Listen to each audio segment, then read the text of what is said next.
Halo teman-teman, perkenalkan nama aku Vel. Aku adalah dokter fresh graduate yang mengikuti UKN PDPD batch Februari 2026.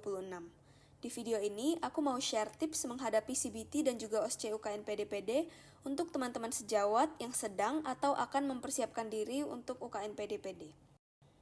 Oke, disclaimer dulu. Tips yang akan aku share ini bersifat personal berdasarkan pengalaman pribadi aku. Jadi aku mengumpulkan tips yang aku dapatkan dan juga pengalaman dari orang-orang di sekitar aku yang aku harap bisa membantu teman-teman sekalian. Nah, di video ini aku akan membahas secara singkat mengenai UKN PDPD, CBT, dan juga OSCE. Kemudian aku akan share tentang pengalaman UKN PDPD-ku, cara aku mempersiapkan diri, hal-hal yang akan aku lakukan jika bisa memutar balik waktu, cara membagi waktu, dan lain-lainnya. Oke, yuk kita bahas tentang UKN PDPD atau Uji Kompetensi Nasional Peserta Didik Profesi Dokter di Indonesia. Ujian ini adalah ujian yang menjadi standar kompetensi nasional bagi calon dokter. Atau secara singkatnya, ini adalah ujian yang memberikan gelar dokter bagi calon dokter. Makanya UKN PDPD itu menjadi ujian yang rasanya sangat penting karena inilah ujian akhir kita sebagai seorang mahasiswa kedokteran. Nah, UKN PDPD itu ada dua, yaitu pertama ada CBT, yang kedua ada OSCE. Nah, untuk lulus UKN PDPD, teman-teman harus lulus dari dua ujian ini. Nanti di file pengumuman UKN PDPD, nama kalian harus muncul 3 kali untuk memastikan diri lulus UKN PDPD. Jadi yang pertama lulus CBT, yang kedua lulus OSCE, dan yang ketiga lulus UKN PDPD. Jika ternyata nama kalian hanya muncul 1 kali, itu artinya mohon maaf kalian belum lulus UKN PDPD dan perlu mengulang di batch berikutnya. Tapi yang perlu diketahui adalah apabila tidak lulus 1 ujian dan ujian lainnya lulus, maka yang perlu diulang itu hanya 1 ujian tersebut di batch berikutnya. Contoh, A mengikuti UKN PDPD. Tetapi di hari pengumuman, ia hanya menemukan namanya muncul 1 kali di file pengumuman kelulusan UKN PDPD di mana A dinyatakan lulus CBT. Tetapi A tidak menemukan namanya di kelulusan OSCE. Artinya, A tidak lulus OSCE dan perlu mengulang ujian OSCE di ujian UKN PDPD batch yang lainnya. Jadi CBT-nya tidak perlu diulang lagi. Tapi ini hanya contoh situasi ya. Karena aku tentunya berharap teman-teman bisa lulus ujian UKN PDPD one shot di ujian pertama kalian. Yuk sekarang kita bahas tentang CBT atau Computer Based Test dengan sistem multiple choice questions. Di CBT ini ada 150 soal pilihan ganda dalam 200 menit. Sampai di batch Februari 2026 kemarin, CBT ini dibagi dalam 5 segmen, di mana dalam satu segmen terdapat 30 soal yang dikerjakan dalam batas waktu 40 menit. Pada sistem segmen ini, kita tidak bisa kembali ke segmen sebelumnya yang sudah kita kerjakan. Jadi apabila kita sudah berada di segmen 2, kita tidak bisa kembali ke segmen 1. Nah, pada batch Februari 2026 kemarin, pada technical meeting dikatakan bahwa sistem yang akan digunakan adalah sistem tanpa segmen. Tetapi tiba-tiba sistem ini diubah kembali menjadi sistem segmen yang diberitahukan itu seingatku hari H pagi-pagi. Sistem tanpa segmen ini mungkin akan diberlakukan pada batch-batch selanjutnya mulai dari batch Mei ini, tapi tentunya semua tergantung pada hasil TM nanti. Menurutku pribadi, apapun sistemnya, sebaiknya teman-teman tetap fokus terhadap soal yang dikerjakan, baca soal dengan baik, baca pilihan dengan baik, dan tentukan pilihan yang paling benar sesuai dengan apa yang sudah teman-teman pelajari. Satu lagi, di sistem segmen ini, kita bisa langsung melihat jumlah jawaban benar setelah kita selesai mengerjakan soal. Jadi nanti di akhir setelah teman-teman mengumpulkan jawaban, ada pilihan untuk melihat jumlah benar. Tetapi di briefing sebelumnya dikatakan bahwa dengan sistem tanpa segmen, jumlah benar ini akan dihapus. Namun tentunya nanti kembali lagi ke hasil TM-nya. Untuk CBT ini ada 14 topik yang akan dibahas. Jadi ini 14 topik besar yang akan mencakupi di soal-soal CBT. Oke, langsung aja kita memasuki ke bagian tips. Yang pertama, tentunya teman-teman perlu memahami dasar teori. Nah, di sini memang aku setuju bahwa materinya banyak dan perlu dikejar semuanya dalam waktu yang dekat. Nah, saranku apabila teman-teman punya waktu, sebaiknya review terlebih dahulu masing-masing dari materi ini untuk merecall kembali ilmu-ilmu yang sudah kita pelajari di preklinik dan di koas, dan juga untuk menjadi dasar berpikir dari kita nanti menjawab soal. Yang kedua, ingat kata kunci. Jadi untuk UKN PDPD itu karena materinya sangat banyak, mungkin sulit untuk mengingat materi dari semua bidang. Karena itu di UKN PDPD sendiri di CBT sering digunakan kata kunci. Jadi biasanya ada kata kunci tertentu yang digunakan pada jenis-jenis soal tertentu. Jadi biasanya kata kunci itu lebih membantu kita mengarahkan diagnosisnya. Gimana caranya supaya kita bisa tahu kata kunci? Itu harus latihan soal. Jadi latihan soal itu memang membantu banget untuk mengetahui kata kunci. Oke, yang ketiga, pelajari proporsi soal. Jadi di batch Februari kemarin, setiap materi itu memiliki proporsi yang berbeda-beda dari jumlah soalnya. Dan untuk soal yang paling banyak itu ada di reproduksi, kemudian integumen, lalu juga di GEH, dan di bagian saraf. Proporsi ini tentunya mungkin bisa berbeda-beda di tiap batch. Tapi setidaknya ini bisa menjadi panduan teman-teman untuk menentukan materi mana sih yang perlu difokuskan lebih dalam apabila teman-teman memang bingung mau fokus ke materi yang mana. Untuk IKM dan juga forensik itu aku kurang tahu berapa jumlah soalnya, tetapi materi ini juga lumayan banyak keluarnya. Jadi memang secara garis besar perlu dikuasai semuanya begitu. Tapi apabila teman-teman capek, menurutku sebaiknya mulai dari materi yang teman-teman rasa lebih mudah untuk dimengerti. Karena setidaknya dengan memahami satu materi, teman-teman bisa lebih termotivasi untuk mempelajari materi lain yang awalnya dikira susah, begitu. Oke, tips selanjutnya adalah repetisi dan juga tryout, yang mana menurut aku ini sangat-sangat penting. Karena dari CBT sendiri memang kita harus latihan soal. Karena menurutku materi yang sangat banyak ini pasti sulit untuk dimasukkan langsung ke dalam ingatan kita dalam sekali kerja. Jadi memang perlu diulang terus-menerus sampai terbiasa dan bisa diingat begitu. Nah, dari pengalaman aku saat pertama kali latihan tryout, 150 soal itu terasa banyak banget. Dan semakin lama membaca teks sambil melihat layar, itu rasanya ngantuk. Dan aku pikir ini memang mungkin karena capek aja ya ngerjain soal, tapi ternyata setelah diulang terus-menerus, setelah latihan terus-menerus, akhirnya lebih terbiasa dan akhirnya juga bisa tetap fresh gitu sampai di akhir soal. Sekarang kita masuk ke beberapa pertanyaan yang sering ditanyakan terkait CBT. Yang pertama nih, kapan mulai belajarnya? Yang pastinya berbeda-beda ya tiap orang, dan juga berbeda-beda tergantung dari target masing-masing. Nah, untuk waktu belajar ini, dari teman-teman aku ada yang sudah mulai dari 6 bulan sebelumnya, tapi ada juga yang baru mulai 1 bulan sebelumnya. Jadi memang berbeda-beda, tapi apabila teman-teman memang punya target nilai tinggi atau jadi top scorer, memang perlu waktu untuk mempersiapkannya, mungkin di atas 3 bulan begitu. Karena dengan begitu teman-teman tidak terlalu terburu-buru, dan juga lebih bisa menguasai materinya. Jadi dasar teorinya itu lebih kuat. Kemudian kalau misalnya memang kalian ada target yang tinggi juga, sebaiknya fokus pada dasar teori terlebih dahulu.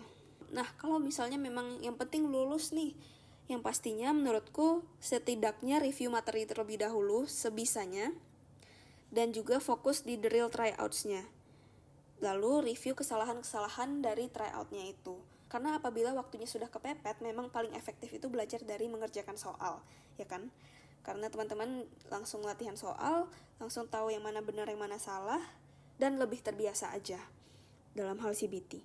Oke, yang kedua, wajib bimbel nggak? Nah, ini juga kembali tergantung pada cara belajar masing-masing. Kalau aku dulu mengikuti bimbingan offline, tapi ada juga pilihan bimbel online. Dan dimana menurutku ini tergantung dari cara belajar teman-teman, lebih cocok pada online atau pada offline.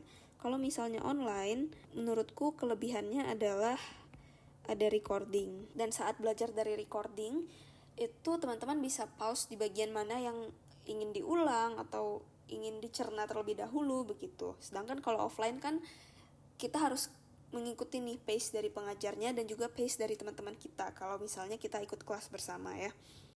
Nah, sedangkan untuk kelas offline, menurutku kita lebih didorong untuk fokus terhadap materi yang sedang diajarkan. Karena memang kita berhadapan langsung dengan pengajarnya begitu. Menurutku kalau untuk wajib tidak, karena ini tergantung dari cara belajar masing-masing juga.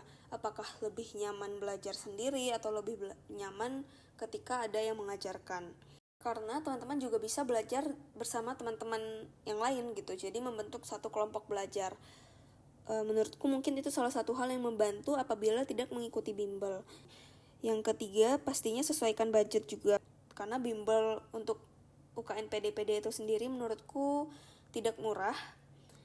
Apalagi menurutku sekarang banyak yang membuka kelas gratis atau materi-materi yang ada di YouTube dan lain-lainnya yang mungkin bisa membantu teman-teman belajar tanpa bimbel. Apabila bimbel kan banyak nih pilihan bimbelnya. Sebaiknya teman-teman cari testimoni dari senior-senior atau teman-teman lain yang sudah mengikuti bimbel di tempat tersebut supaya teman-teman tahu sistem pengajarannya, kemudian keuntungannya apa saja, kekurangannya apa saja, begitu. Nah, sekarang tambahan tips dan trik lain, teman-teman bisa buat jadwal belajar atau target harian. Hari ini materi A, besok materi B, besoknya materi C, dan lain-lain, gitu. Atau dengan target soal yang dikerjakan, misalnya satu hari mengerjakan 1 tryout atau 150 soal per hari. Atau ada juga yang memiliki target 600 soal per hari, begitu. Nah, untuk berapa jumlah target ini menurutku pastinya sesuaikan lagi dengan kemampuan masing-masing. Karena kadang ada fase di mana kita merasa tertinggal dari teman-teman lain. Misalnya nih, si B satu harinya dia mengerjakan 600 soal. Sedangkan A biasanya hanya mengerjakan 150 soal. Jadinya A merasa minder nih dengan B, jadinya dia memaksakan diri untuk mengerjakan 600 soal. Tetapi belum tentu cara 600 soal ini efektif di A, karena satu, dia belum terbiasa, dua, dia jadinya mengerjakan soal terburu-buru, mungkin banyak yang kelewatan, banyak yang salah karena tidak membaca soal dengan baik, dan lain-lainnya begitu. Jadi memang menurutku apabila ingin meningkatkan jumlah target soal per hari, ditingkatkan perlahan. Oke, selanjutnya, dalam hal mengerjakan tryout, sebaiknya mulai dari tryout yang lebih sederhana. Biasakan diri dengan pola soal terlebih dahulu supaya nantinya ketika mengerjakan tryout yang lebih susah itu sudah bisa lebih dipahami. Karena kalau misalnya langsung mengerjakan TO yang sulit dan ternyata nilainya tidak sesuai yang diharapkan, malah kita menjadi panik gitu. Panik terus gelisah. Dan jadi menurutku kalau misalnya ingin mengerjakan tryout, sebaiknya mulai dari tryout yang lebih sederhana dan kemudian diselingi dengan tryout yang lebih susah begitu. Atau ditingkatkan secara perlahan. Lalu tips lainnya itu adalah menggunakan beberapa metode belajar yang membantu supaya lebih fokus. Misalnya nih, salah satu teknik yang aku suka gunakan yaitu Pomodoro. Teknik belajar fokus dalam 25 menit, kemudian istirahat 5 menit, kemudian fokus lagi 25 menit, istirahat 5 menit, dan seterusnya. Atau bisa juga teman-teman jadikan 50-10 begitu. Nah, terus bisa juga pakai teknik flashcard apabila udah bosan nih baca materi terus. Kita bikin deh lebih playful sedikit, misalnya pakai flashcards. Atau belajar bareng teman supaya kita tahu nih apa yang kita belum ketahui tapi teman-teman kita tahu dan sebaliknya. Jadi kita bisa tukar ilmu gitu. Atau kalau misalnya nih teman-teman udah capek banget belajar di kamar sendiri atau di rumah udah bosan, ada juga teknik belajar di luar atau seperti WFC begitu. Karena dengan WFC ini ada yang namanya teori body doubling. Body doubling ini adalah teknik produktivitas di mana kita mengerjakan sesuatu di depan orang lain begitu. Misalnya teman-teman ada di satu kafe. Di kafe itu banyak orang-orang lain yang juga bekerja atau mengerjakan tugas mereka. Jadi dengan melihat situasi seperti itu, otak kita terbantu nih supaya kita juga ikut nih mau produktif, mau belajar juga begitu. Jadi bisa membantu untuk lebih fokus. Tapi tentunya harus mencari tempat yang nyaman juga begitu. Dan yang pastinya adalah tetap jaga kesehatan, makan yang bergizi, dan juga tidur yang cukup. Kalau bisa, selipkan olahraga-olahraga ringan supaya kita nggak demot gitu ya. Oke, next kita masuk ke OSCE atau Objective Structural Clinical Examination. Jadi OSCE ini terdiri dari 14 station. 14 station ini dibagi lagi ada 9 station klinis, 3 station tindakan, 2 station istirahat. Masing-masingnya itu waktunya adalah 15 menit. 15 menit ini dibagi jadi 1 menit baca soal dan 14 menit untuk ujiannya. Untuk susunannya sendiri, kalau dari aku kemarin, susunannya adalah dibagi jadi 2 paralel nih. Jadi 7 di sisi kanan dan 7 di sisi kiri. Jadi dari 14 station ini, 2 adalah station istirahat dan 12-nya adalah station ujiannya. Jadi station istirahat itu ada di station 7 dan juga station 14. Untuk station tindakan itu ada 3. Jadi kemarin dapatnya ada di bedah, interna, dan juga objin. Tapi ini bisa berbeda-beda di tiap batch. Oke, menurutku tips pertama yang penting untuk OSCE itu adalah membiasakan diri dengan pola anamnesis, pemeriksaan fisik, pemeriksaan penunjang, diagnosis, terapi farmakologi dan non-farmakologi, lalu KIE. Dan tidak lupa untuk bersikap profesional sebagai seorang dokter, karena seluruh komponen ini ada nilainya masing-masing. Gimana nih caranya supaya membiasakan diri? Yang pastinya harus berlatih. Berbeda-beda nih, ada yang bilang OSCE itu pentingnya mengerjakan, ada juga yang bilang pentingnya menjelaskan.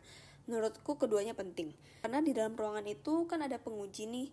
Jadi supaya penguji mengetahui apa yang kita lakukan, sebaiknya kita tetap menjelaskan apa yang kita lakukan. Kalaupun ternyata penguji tidak melihat apa yang kita kerjakan, setidaknya kita bisa dapat poin karena kita menjelaskan secara verbal.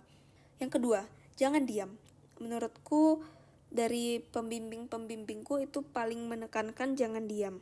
Karena ketika diam itu tidak ada yang bisa dinilai.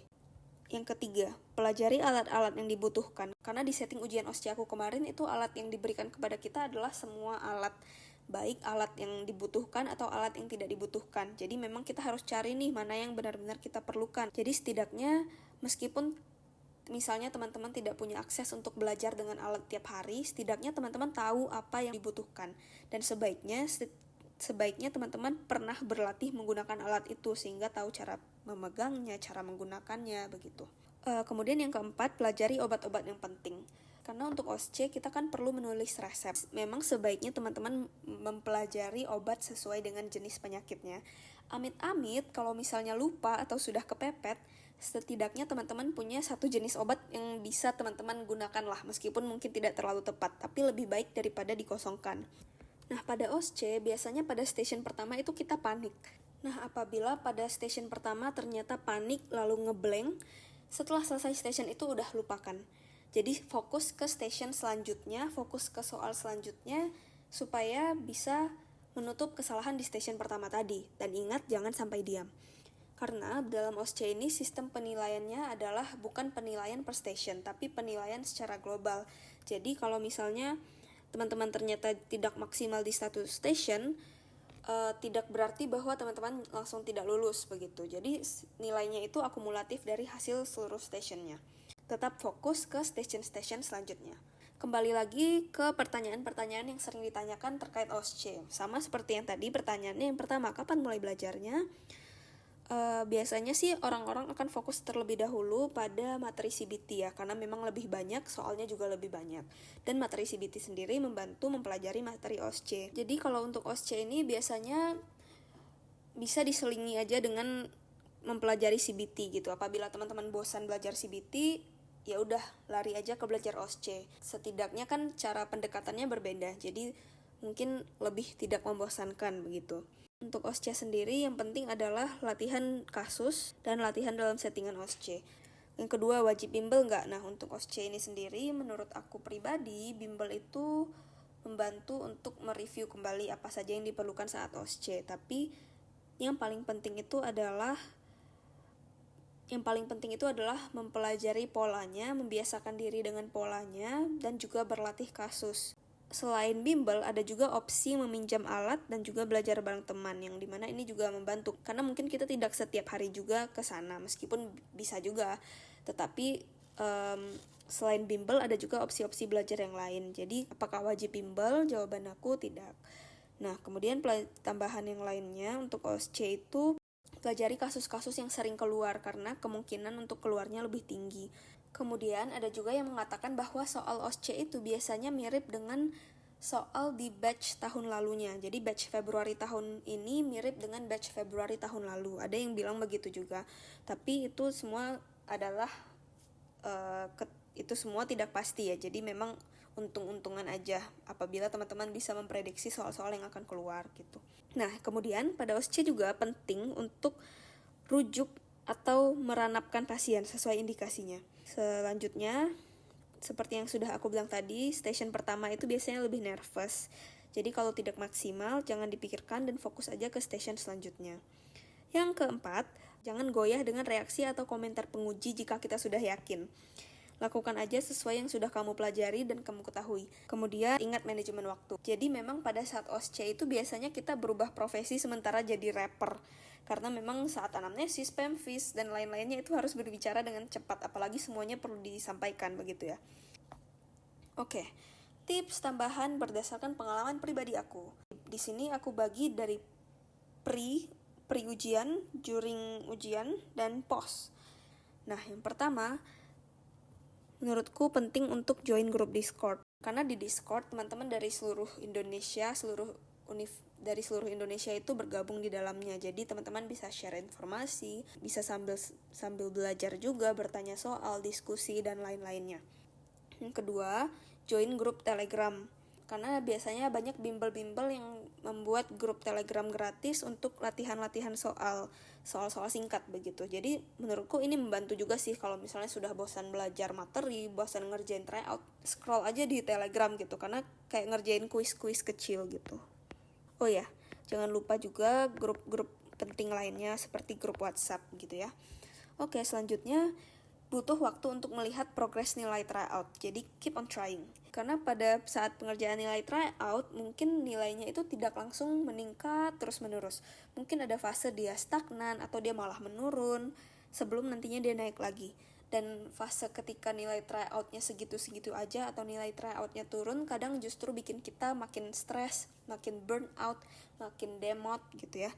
Tapi memang untuk melewati fase itu teman-teman harus mengulangnya terus-menerus. Jadi memang harus terus mengerjakan tryout itu meskipun sudah lelah, sudah capek, tapi memang harus dikerjakan. Dan aku yakin pasti semakin dikerjakan, semakin teman-teman terbiasa, nilainya pasti akan ikut meningkat.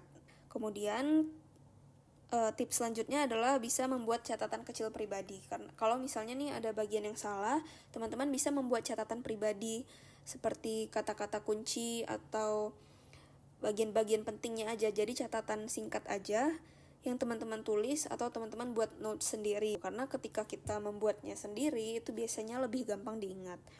Kemudian bisa juga belajar bareng teman, karena dengan belajar bareng teman ini biasa kita tahu gap dari pengetahuan kita dengan teman kita. Jadi bisa sambil sharing ilmu. Dan juga membantu ada support system kan, jadi kita nggak sendiri. Oke, next adalah penuhi kebutuhan gizi. Pastinya jangan lupa makan, jangan lupa minum, dan juga jangan lupa istirahat yang cukup. Oh iya, aku juga pernah mendapatkan saran, salah satu suplemen yang bagus untuk menunjang kita belajar itu adalah omega 3.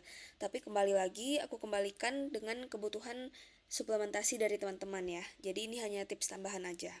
Dan juga yang pastinya jangan lupa doa. Oke, sekarang saat ujiannya, yang pastinya menurutku siapkan waktu untuk mempersiapkan diri. Karena ketika UKN PDPD itu biasanya ada 2 sesi. Sesi pagi ataupun sesi siang. Yang perlu diketahui itu adalah sebelum kita memulai ujian kita, nanti ada yang namanya karantina. Nah, karantina ini biasanya lumayan lama, bisa sekitar 2-3 jam atau bahkan lebih. Kemudian tenangkan diri, berdoa, dan juga afirmasi positif. Yakinkan diri bahwa kita sudah mempersiapkan diri dengan baik dan kita pasti bisa. Pastikan udah makan dan minum supaya nggak kelaparan di karantina maupun di saat pengerjaan soal. Jadi supaya suplai ke otak kita itu cukup ya untuk fokus dengan soal-soal yang akan kita kerjakan. Lalu pada saat CBT, kalau misalnya ada soal yang membingungkan, sebaiknya loncat dulu ke soal yang bisa kita kerjakan. Nanti di akhir kembali lagi ke soal tersebut. Jadi waktu kita nggak habis sia-sia gitu di soal yang kita bingung. Karena mungkin kalau misalnya kita udah loncat ke soal lain, mungkin kadang-kadang bisa tiba-tiba keingat lagi atau mungkin di soal lain ada clue yang membantu kita. Kalau misalnya ada error dari sistemnya, itu teman-teman sebaiknya segera melapor supaya waktunya nggak habis dan juga supaya kalau ada waktu yang terpotong, teman-teman bisa mendapatkan tambahan waktu. Kemudian baca soal dengan baik, cari keywordnya. Tapi tetap perlu dibaca dengan baik supaya tidak ada yang terlewat dan tidak terjadi hal-hal seperti oh aku tahu jawabannya tapi aku salah baca gitu, kan sayang ya. Sama juga dengan OSCE, itu baca soal dengan baik, apa yang diminta itu yang dikerjakan. Tidak lupa pastikan selalu memperhatikan waktunya, lalu fokus lakukan sesuai latihan dan jangan terusik dengan omongan lain. Nah, yang terakhir, yang pastinya setelah ujian teman-teman bersyukur sudah melewati satu fase UKN PDPD ini. Belajar UKN PDPD itu udah jadi keseharian ya, jadi pasti melelahkan. Jadi istirahat dan juga jangan lupa apresiasi diri karena udah berjuang sampai sejauh ini. Kalau misalnya hasilnya baik, tentunya aku ikut senang dan ikut bangga dengan teman-teman. Tapi kalaupun ternyata hasilnya kurang memuaskan, aku harap teman-teman tidak menyalahkan diri sendiri terlalu berat, dan juga jadikan itu bahan evaluasi dan pembelajaran internal supaya bisa lebih baik ke depannya. Karena pada akhirnya juga udah di masa lalu kan, gak bisa diubah. Jadi mari kita fokus pada apa yang bisa kita lakukan sekarang dan apa yang bisa kita lakukan di masa depan. Jadi itu aja tips UKN PDPD dari aku sebagai pejuang UKN PDPD batch Februari 2026. Tentunya aku berharap teman-teman semua bisa mempersiapkan diri dengan baik, mengerjakan ujian dengan baik, dan mencapai hasil yang terbaik juga. Dan aku juga ingin mengucapkan semangat dan juga good luck untuk kalian teman-teman sejawatku yang akan mengikuti UKN PDPD kapanpun dan dimanapun itu. Akhir kata, terima kasih sudah menonton video ini, semoga bermanfaat.